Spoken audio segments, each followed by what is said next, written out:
Hello everyone, welcome to my our channel experience with math. কেমন আছো সকলে? আশা করছি সকলে খুব ভালো আছো। তো চলো আজকের ক্লাস শুরু করা যাক।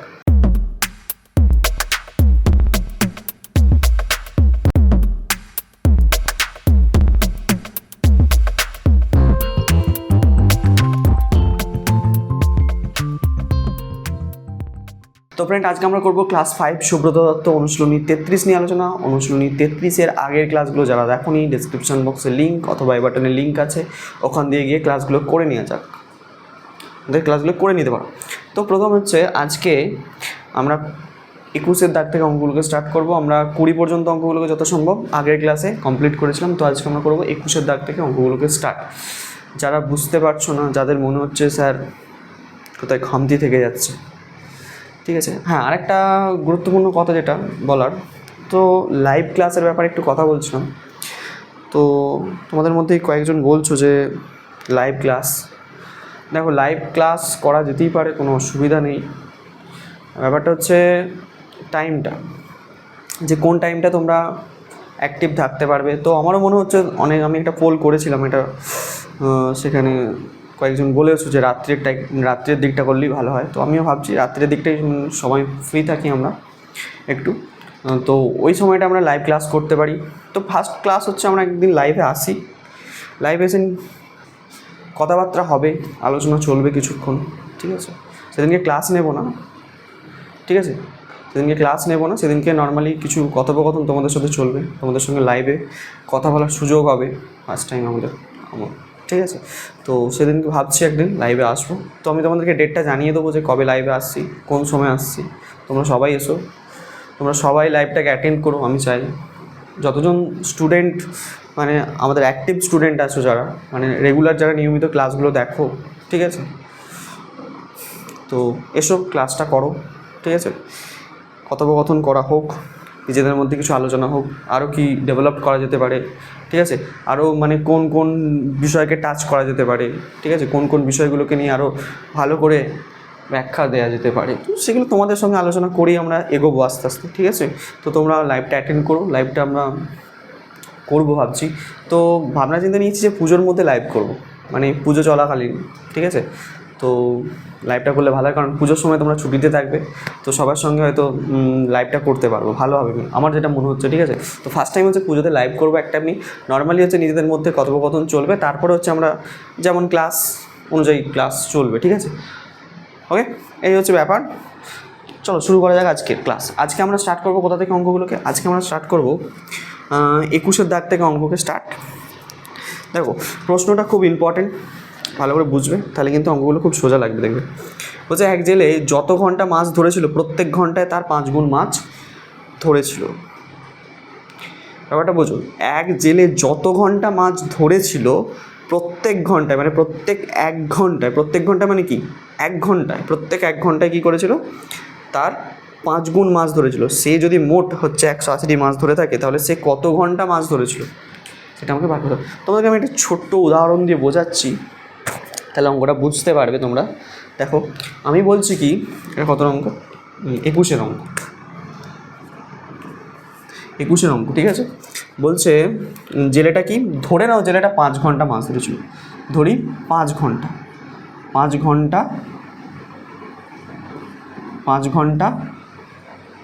ধরেছিল জেলেটা, যে জেলেটা আছে সে কত ঘন্টা মাছ ধরেছিল? 5 ঘন্টা মাছ ধরেছিল, ধরে নাও, এটা আমি ধরে নিয়েছি 5 ঘন্টা মাছ ধরেছিল। আচ্ছা, এবার কি বলছি, প্রত্যেক ঘন্টায় তার 5 গুণ মাছ ধরেছিল, তাহলে প্রত্যেক 1 ঘন্টায় সে, মানে 1 ঘন্টায় সে কটা করে মাছ ধরেছিল? তাহলে 1 ঘন্টায় মাছ ধরেছিল, ব্যাপারটা বুঝবে এখানে। 5 ঘন্টা মাছ ধরেছিল যেটা, টোটাল 5 ঘন্টা সে মাছ ধরেছিল, প্রত্যেক 1 ঘন্টায় মাছ ধরেছিল কত, মানে সে যত ঘন্টা মাছ ধরেছিল তার 5 গুণ, সে কত ঘন্টা মাছ ধরেছিল? মোট 5 ঘন্টা, তার 5 গুণ, মানে 5 দিয়ে গুণ করতে 5 5-এ 25টি মাছ ধরেছিল। সে প্রত্যেক 1 ঘন্টায় কতটা করে মাছ ধরছিল? 25টা করে মাছ ধরছিল। তাহলে এবার দেখো, তাহলে সে মোট কতগুলি মাছ ধরেছিল? মোট মাছ ধরেছিল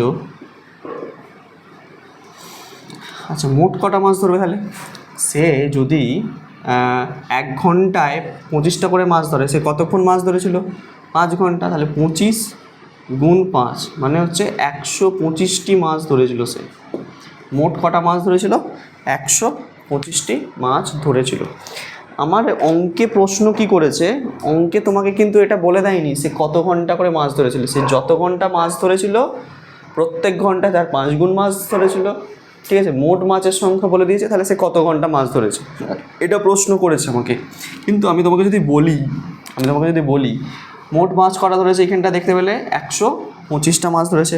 তাহলে সে 125টা মাছ ধরেছে, সে মোট কত ঘন্টা মাছ ধরেছিল? 5 ঘন্টা। এখানে আমি তোমাকে বলে দিয়েছি, আমি বললাম এখান থেকে ডাইরেক্ট এবারে এখানে আসবো কী করে, 5-এ আসবো কী করে, আমাকে বলে দিয়েছে তো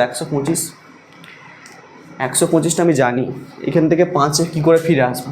তো ফিরতে গেলে কি, আমরা যেভাবে গিয়েছি সেই পথ দিয়ে ফিরে আসবো।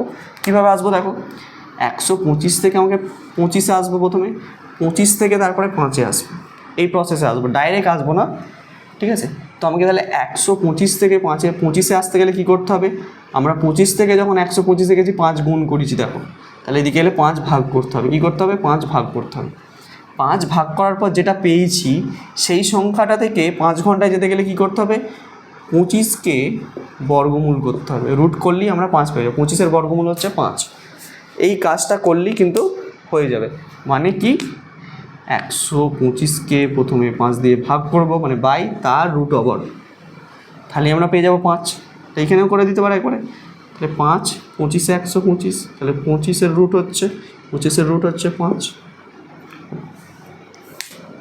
এইভাবে, ঠিক আছে। তাহলে আমাকে দেখো, আমি যদি বলি তোমাকে, আমি এই অঙ্কটা দিয়ে বোঝাচ্ছি। দেখো আমি তোমাকে বলছি, আমি জানি না কখনটা ছেলেটা মাছ ধরেছিল, কিন্তু বলে দিয়েছি সে প্রত্যেক ঘন্টায় যত ঘন্টা মাছ ধরেছিল তার 5 গুণ মাছ ধরেছে, ঠিক আছে। 5 গুণ মাছ ধরেছে, তাহলে মোট মাছ ধরেছে সে 125টা। তাহলে এইখানে ফিরে আসতে গেলে কী করতে হবে তোমাকে, তাহলে এই যে 125কে আমাকে এখানে যেমন ভাগ করেছি, এখানে মোট কত গুণ মাছ ধরেছিল, 5 গুণ। তাহলে 5 দিয়ে আমাকে এখানে 5 গুণ বলেছে, তাহলে 5 দিয়ে আমি এখানে ভাগ করেছি শুধু। যত গুণ বলবে তত ভাগ করতে হবে, যত গুণ বলবে তত আমাকে ভাগ করতে হবে। তাহলে ভাগটা করে নিয়েছি, ভাগ করে তার রুট ওভার করে দিয়েছি, তাহলে আমরা 5 ঘন্টা পেয়ে গেছি। এইভাবেই কিন্তু আমাকে এখানে যে সংখ্যাটা দিয়েছে সেই সংখ্যাটা আমরা বার করে ফেলবো। দেখো কীভাবে, এই ছকটা যদি মনে থাকে অঙ্কটা ইজি লাগবে। দেখো কত, তাহলে মোট মাছ হচ্ছে, দেখো মোট মাছ হচ্ছে 180টি। 21-এর অঙ্কটা, তাহলে মোট মাছ সে কটা ধরেছিল, মোট মাছ হচ্ছে, এটা কিন্তু অঙ্কটা নয়, কিন্তু আমি অঙ্ক এখন থেকে করতে শুরু করলাম। মোট মাছ হচ্ছে 180টি, ঠিক আছে। আমাকে প্রশ্ন ধরেছে সে কত ঘন্টা মাছ ধরেছে, তাহলে কী লিখবো, সে মাছ ধরেছে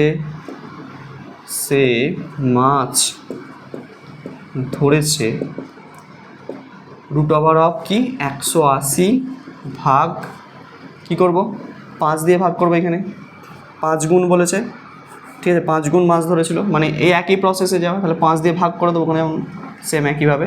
তাহলে 5 দিয়ে যদি ভাগ করি তাহলে কটা হবে, এটাকে কাটাকুটি করে নিচ্ছে আমি উপরেতেই। 5 দিয়ে যদি ভাগ করি, 5 3 15, 16 17, 18, 5 6 30, 36, তাই তো।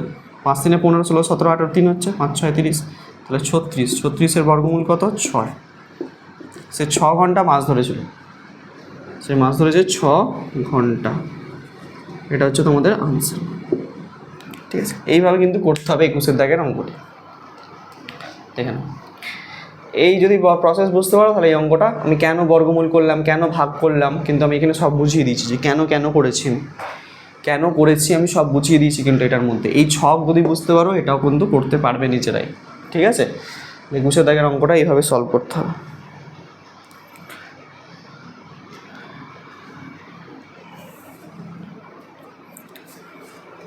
ঠিক আছে, এবার আসবো আমরা 22-এর দাগের অঙ্কটিতে।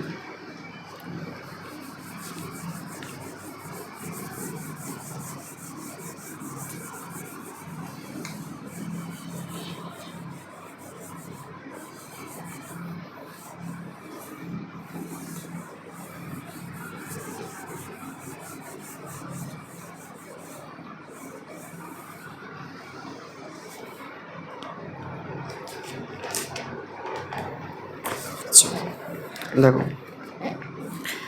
যে কোনো বাগানে এমনভাবে গাছ বসানো হলো, ভালো করে বুঝবে অঙ্কটা আমি ভালো করে বলছি, শুনবে মন দিয়ে। কোনো বাগানে এমনভাবে গাছ বসানো হলো যাতে যতগুলি সারি হলো প্রত্যেক সারিতে ঠিক ততগুলো গাছ থাকলো। এইভাবে যদি 9025টি গাছ লাগানো হয় তাহলে প্রত্যেক সারিতে কতগুলো গাছের সংখ্যা কত প্রত্যেক সারিতে। এটা খুব ইজি অঙ্ক। দেখো আমি তোমাকে এটা বুঝিয়ে দিচ্ছি। ধরো এটা কত অঙ্ক, এটা 22-এর অঙ্ক। তো ধরে নাও আমি একটু 3টে সারি করেছি, 1 2 3টে গাছের সারি করেছি, মানে গাছ লাগাবো বলে 3টে সারি করেছি। মানে এবার কি বলেছে এখানে, যে যতগুলো সারি আছে ততগুলো প্রত্যেকটা সারিতে ততগুলো করে গাছ লাগাতে হবে। মানে তোমার মোট সারি সংখ্যা কটা, 3টে, তাহলে প্রত্যেকটা সারিতে কটা করে গাছ হবে, 1 2 3টে, 1 2 3টে, 1 2 3টে, 3টে করে গাছ লাগাতে হবে।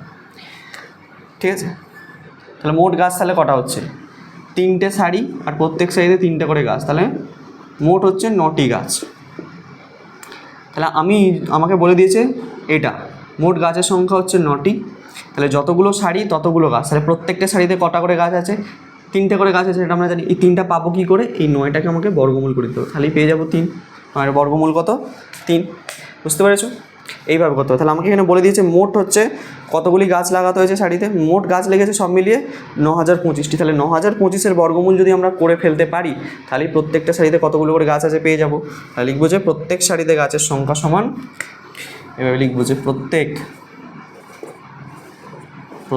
সারিতে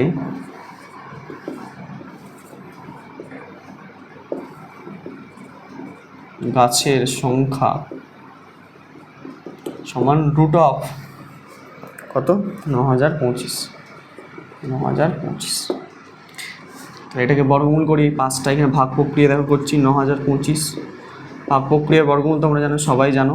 তাহলে 90 আছে, তাহলে আমি খাওয়াচ্ছি 8 খালে 28 64, 9 খাওয়াচ্ছি, 9 9 81 হচ্ছে, 1 কত 10, 9 10 হাতে থেকে 1 8 আর 1 9 মিলে গেল। তাহলে 25কে নামিয়ে দিলাম, 9 ডবল কত 18, 5 5 25 হয়, তাহলে 1 8 5 বসাচ্ছি, কেন 5 বসাচ্ছি, 5 5 25, হাতে থেকে 2, 5 8 40 আর দিয়ে 42 2, হাতে থেকে 4, 5 1 5 আর 4 9, 925 মিলে যাচ্ছে। তাহলে এখানে 5 এখানে 5 এখানে 925 মিলে গেল। তাহলে এটার বর্গমূল কত পেলাম, 95। তাহলে প্রত্যেক সারিতে কতগুলো করে গাছ আছে, 95টি করে গাছ আছে। বুঝতে পারলে কীভাবে করলাম অঙ্কটা? খুব সোজা পাইছিল অঙ্কটা, কিন্তু আশা করছি বোঝা যাচ্ছে না। আচ্ছা এবারে আসবো আমরা 23-এর অঙ্কটিতে।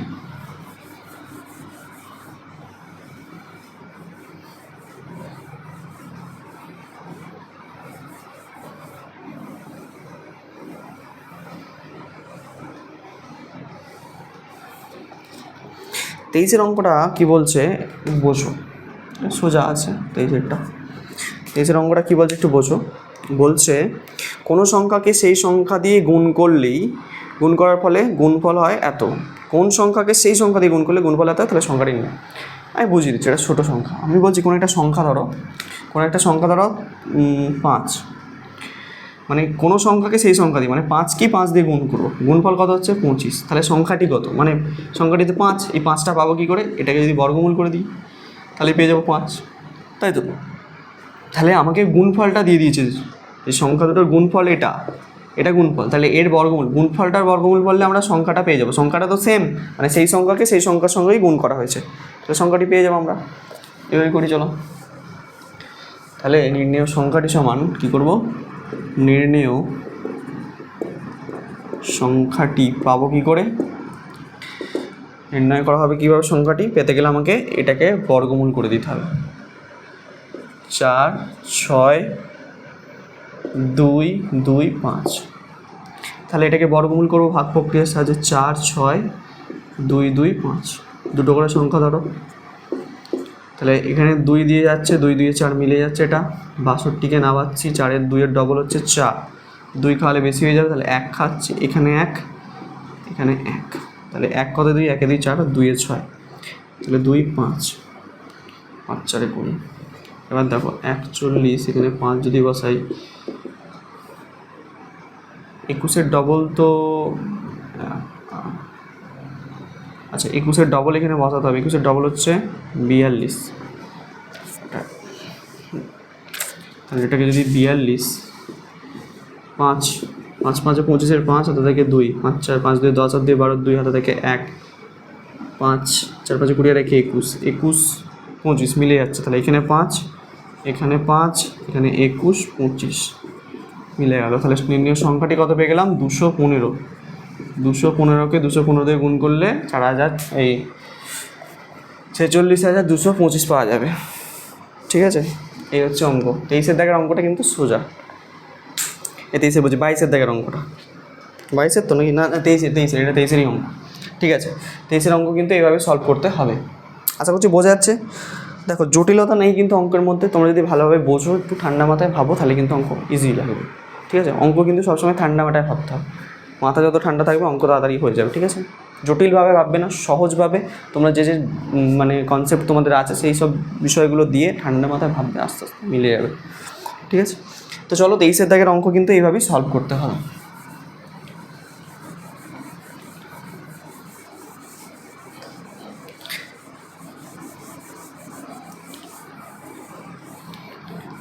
আচ্ছা এবার আসবো আমরা কত অঙ্ক? 24-এর অঙ্কটা। 24-এর অঙ্কটা দেখো ঠিক কতকটা 21-এর অঙ্কটার মতন, বা এইদিকে আর একটা অঙ্ক আছে তোমার, এখানে হচ্ছে 13-র অঙ্কটার মতন অঙ্কটা। ঠিক আছে, সোজা অঙ্ক, খুব সোজা। দেখো কি বলছে, খুব সোজা। বলছে কয়েকজন বালিকা একত্রে 1250 টাকা খরচা করলো। যতজন বালিকা ছিল প্রত্যেকে তার 4 গুণ 50 পয়সা খরচা করলো। তাহলে বালিকার সংখ্যা নির্ণয়। ঠিক আগের অঙ্কটার মতন, কিচ্ছু নেই অঙ্কটা। তাহলে মোট হচ্ছে টাকা কত? মোট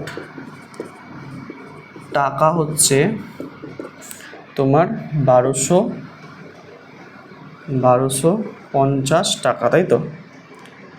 এত টাকা আমাকে এটা শুধু পয়সাতে ট্রান্সফার করে দিতে হবে।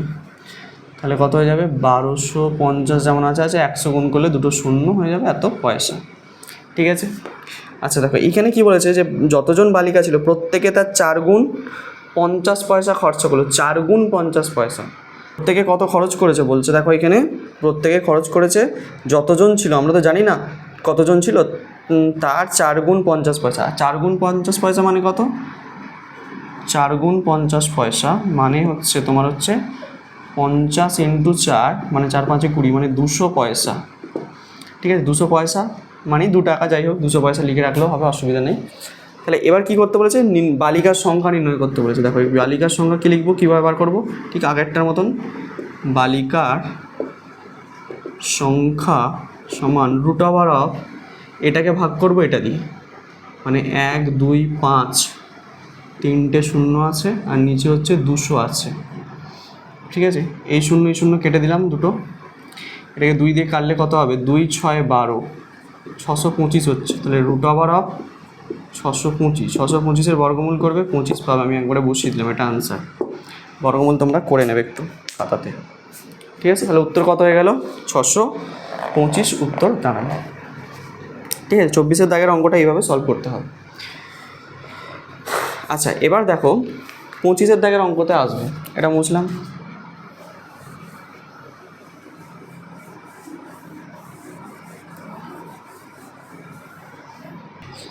দেখো 25-এর দাগের অঙ্কটি কী বলছে? বলছে 30,600 জন সৈন্যকে বর্গাকারে সাজাতে গিয়ে দেখা গেল যে 25 জন সৈন্য কম পড়লো। তাহলে প্রথম সারির সৈন্য সংখ্যা কত? সোজা উদাহরণ দিচ্ছি, তাহলে ব্যাপারটা বুঝতে পারবে। দেখো অঙ্কটিতে ধরো তুমি বর্গাকারে সাজাচ্ছিলে, কোনো জিনিসকে বর্গাকারে সাজানো মানে কি? চারদিকে সব দিকেই সমান সমান থাকবে। তুমি যদি এই বরাবরও যাও যা থাকবে, তুমি যদি এই বরাবরও আসো কিন্তু সব দিকে সমান থাকবে। যে দিক দিয়ে আসো, এই দিক দিয়ে আসো, এই দিক দিয়ে আসো, এই দিক দিয়ে আসো, বর্গাকার মানে চারদিক কিন্তু সমান সমান, মানে এদিকেও যা থাকবে এদিকেও তাই থাকবে, এটা বোঝাতে চাইছে। তো এরকম তুমি বর্গাকারে সাজাচ্ছিলে, ধরো কাউকে এরকম সারি করে এরকম লাইন দিয়ে দিয়ে সাজাচ্ছে। দেখতে গেলে কি এখানে এই শাড়িটা সাজাতে গিয়ে দেখলে যে কতজন কম পড়লো, তোমাকে এখানে বলে দিয়েছে 25 জন সৈন্য কম পড়লো। ধরো এখানটা সাজাতে পারলে না, এখানে দেখছো যে 25 জন সৈন্য কম পড়ে যাচ্ছে। তাহলে 25 জন সৈন্য কম পড়ে গেলে তাহলে তুমি বর্গাকারে সাজাতে পারবে কি? সাজাতে পারবে না। তখন কি করতে হবে? তাহলে তোমাকে 25 জন সৈন্যকে এক্সট্রা আরও নিয়ে আসতে হবে, কোথা থেকে নিয়ে এসে যোগ করে তাদের মধ্যে দিয়ে পুরো বর্গাকারে সাজানো কমপ্লিট হবে। ঠিক আছে, তাহলে আমাকে কী করতে হবে, যেটা কম পড়েছে সেটাকে আমাকে যোগ করে দিতে হবে। যোগ করে তার বর্গমূল যদি করি তাহলে প্রত্যেক সারিতে কতজন করে আছে তাহলে সেটা আমরা বলে দিতে পারবো। ঠিক আছে, ওই কাজটাই করবো এখানে। তো আমাদের মোট সৈন্য সংখ্যা কত ছিল, মোট সৈন্য সংখ্যা বলে দিয়েছে এখানে, মোট সৈন্য সংখ্যা সমান 30,600, 30,600 এতজন। কিন্তু কতজন কম পড়েছে, 25 জন কম পড়লো। তাহলে 25 জন সৈন্য আরও যোগ করলে, আরও যোগ করলে বর্গাকারে সাজানো সম্ভব, বর্গাকারে সাজানো সম্ভব হবে।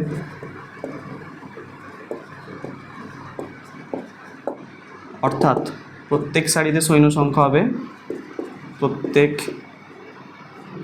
সারিতে সৈন্য সংখ্যা হবে কতজন, তাহলে কী করতে হবে আমাকে, তাহলে এটার সঙ্গে 30,600 জন ছিল, তার সাথে কম পড়েছিল কতজন, 25 জন। তাহলে 25কে আমি যোগ করে দিচ্ছি, তাহলে এতজন। তাহলে এটা কত হবে, 30,625 জন। ঠিক আছে, তাহলে এটাকে বর্গমূল করলেই আমার ঝামেলা মিটে যাবে। তাহলে এখানে বর্গমূল করে দিচ্ছি, 30,625কে বর্গমূল করতে হবে। কত দিয়ে যাবে বলো, 1 দিয়ে যাবে, 1 1কে 1, 1 2 3 2 0 0 6 নামলো, 1 ডবল 2, কত খাওয়াতে পারি 2, 4 5 6 যদি খাই, 636 6 থেকে 3, 12 3 15, 156 হচ্ছে 7 8, 2 7 খাচ্ছে, 7 7 49 9, হাতে থেকে 4, 7 2 14 আর 4 18, 1 8 9। আচ্ছা 2 8 খাচ্ছি, 28 64 4, হাতে থেকে 6, আর 2 16, 16 17 18 19 20 21 22, 224, বেশি হয়ে যাচ্ছে, তাহলে 7 খাওয়াতে হবে। 7 7 49 9, হাতে থেকে 4, 7 2 14 আর 4 14 15 16 17 18, 1 8 9, 7 খাওয়ালে, তাহলে এখানে 7 এখানে 7, 1 8 9। ঠিক আছে, 9 কত 16, 9 10 11 12 13 14 15 16, 7 16, হাতে থেকে 1 8 থেকে 9, 9 কত 10 1 10, হাতে থেকে 1 2, তাহলে 2 আর 5কে নামিয়ে দিলাম। ঠিক আছে, 17 ডবল কত 34। আচ্ছা তাই তো, এবার কত দিয়ে যেতে পারে, এবার আমি যদি 3 5 5 25 আছে তাই তো, 3 4 এখানে 5 খাওয়াই, 5 5 25 5, হাতে থেকে 2, 5 4 20 আর 2 22 2, হাতে থেকে 2, 5 3 15 দিয়ে 17, 1725 মিলে যাচ্ছে। তাহলে এইখানে 5 এখানে 5 দিয়ে 1725 কিন্তু মিলে গেল। তাহলে আমার এখানে উত্তরটা হচ্ছে কত, প্রত্যেক সারিতে সৈন্য সংখ্যা তাহলে 175 জন করে হবে। এটা তোমাদের আনসার। ঠিক আছে, 25-এর দাগের অঙ্কটা কিন্তু এইভাবে সলভ করতে হবে। ক্লিয়ার, সোজা অঙ্ক, ইজি অঙ্ক, আশা করছি বুঝতে পারছো, একটুও জটিলতা নেই অঙ্কটার মধ্যে। তো আজকের ক্লাসটা এই পর্যন্ত। নেক্সট ক্লাসে পরবর্তী অঙ্কগুলো করে কিন্তু চ্যাপ্টারটা আমরা শেষ করবো। ততদিন আমরা মন দিয়ে পড়তে থাকো। All the very best.